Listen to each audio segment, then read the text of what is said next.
अस्सलाम वालेकुम दोस्तों, नाज़रीन व हाज़रीन। हालात है नाजुक बेल्जियम की गलियां और हम।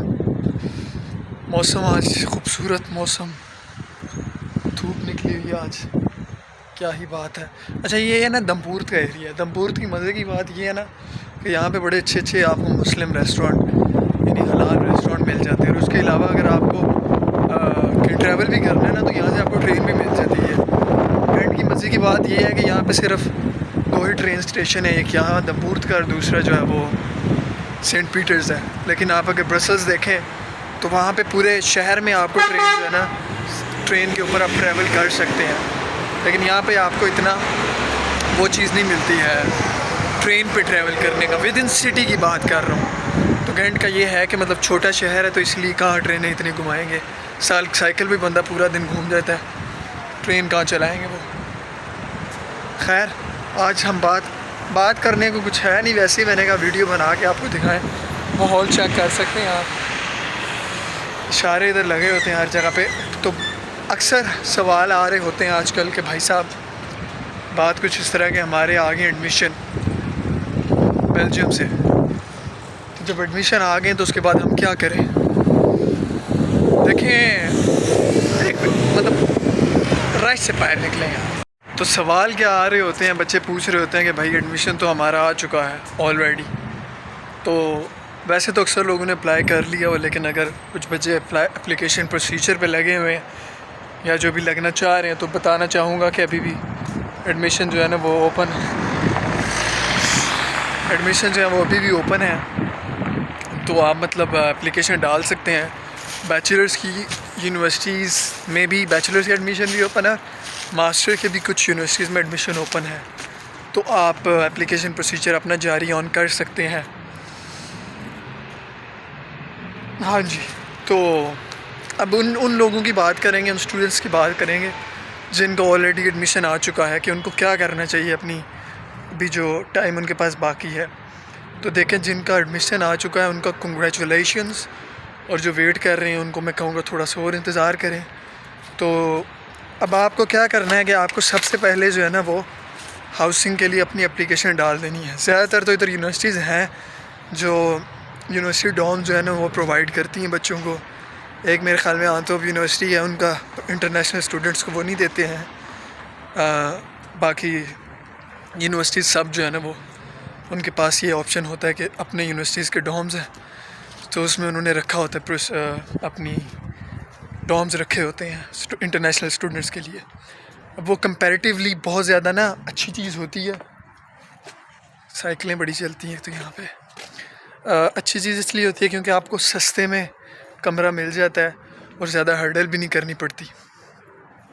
तो सस्ते में जब कमरा मिल जाता है, मिलने का प्रोसीजर थोड़ा सा ज़रा इसका आसानी होती है, क्योंकि अगर आप जल्दी अर्ली ऑन अगर आप डाल देते हैं एप्लीकेशन, तो उसमें ऑब्वियसली आपके लिए ये चीज़ आसान बन जाती है कि आपको बाद में स्ट्रगल नहीं करनी पड़ती, ढूंढना नहीं पड़ता ज़्यादा। तो कुछ यूनिवर्सिटीज़ हैं जो कि कहती हैं एडमिशन लेटर भी प्रोवाइड करें, तो कुछ यूनिवर्सिटीज़ हैं जो कहती हैं एडमिशन लेटर के बगैर ही हम मतलब गेंट का आप देख लें, VUB का देख लें, इनका आप ऐसे भी अप्लाई हाउसिंग के लिए कर सकते हैं। तो अगर आपका एडमिशन आ चुका है तो फिर तो आपका मसला नहीं। आप obviously that depends upon the university we are talking about.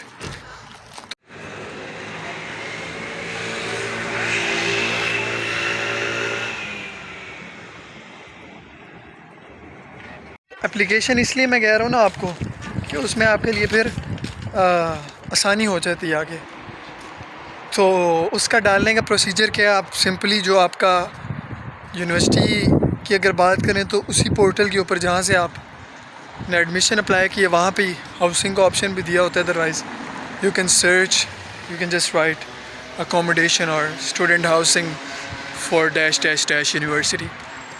तो उसमें आपको वो शो कर देते हैं कि जी ये प्रोसीजर है, ये रिक्वायरमेंट है।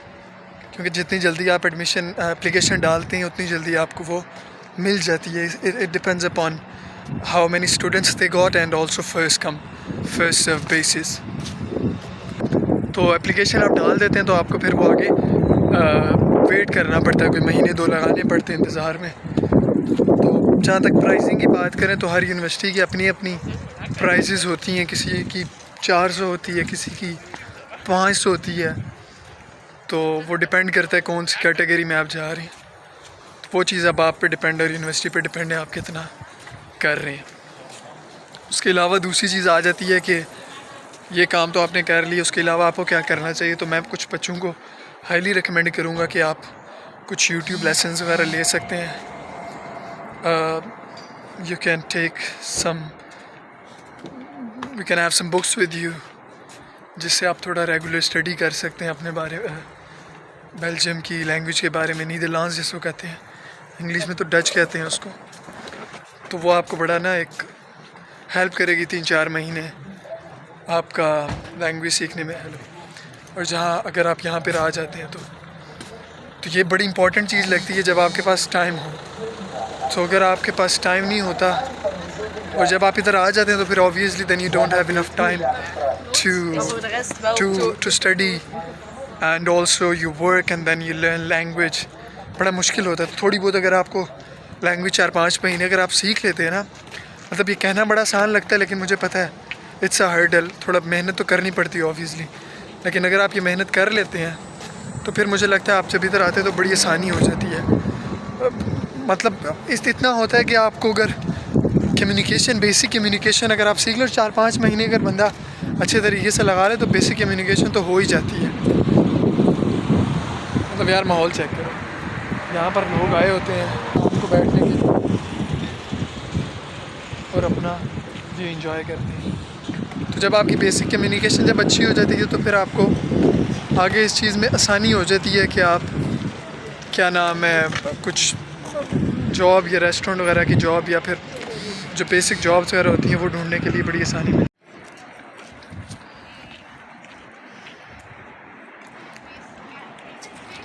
फिर आपको बड़ा एक आसानी मिल जाती है उसके लिए ना, सर्च करने के लिए। बहुत ज़्यादा ऑब्वियसली आप अकेले बंदा क्या सीख सकता है, लेकिन ये चीज़ें ज़रूरी हैं जो आप कर सकते हैं इधर आने से पहले। मौसम चल रहा है मार्च का महीना, Friday, no today is Thursday and if you talk about the weather, सबसे अच्छी बात मुझे लगता है शहर की यही है कि मौसम बहुत ज़बरदस्त मिल जाता है आपको। बाकी कुछ शहर ठंडे हैं जो साइड वाले हैं, समुंदर वाले शहर हैं, आंतोर्पन की बात करें, उस्तंदे या फिर ब्रसल में भी यहाँ पे अगर कंपैरिजन ठंड होती है, लेकिन ये मुझे लगता है यहाँ का मौसम जो है ना वो थोड़ा सा अच्छा है बाकी अगर शहरों के मुकाबले में अगर यहाँ देखें ना।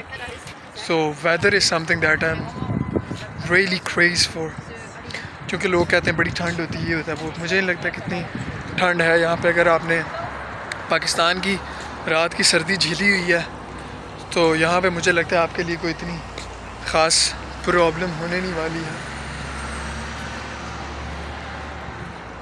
या this is all about today's video. हम बात करेंगे ऐसे ही और टॉपिक्स के बारे में। अगर कोई क्वेश्चन वगैरह है आपका किसी टॉपिक के बारे में, किसी एप्लीकेशन प्रोसीजर और anything like that, you can message me on Instagram. हम वहाँ पे आपको रिप्लाई करेंगे। और अगर कोई एप्लीकेशन का मतलब कुछ और भी अगर कोई क्वेश्चन हो तो you can just reach me out. या अभी हम पकड़ेंगे यहाँ से बस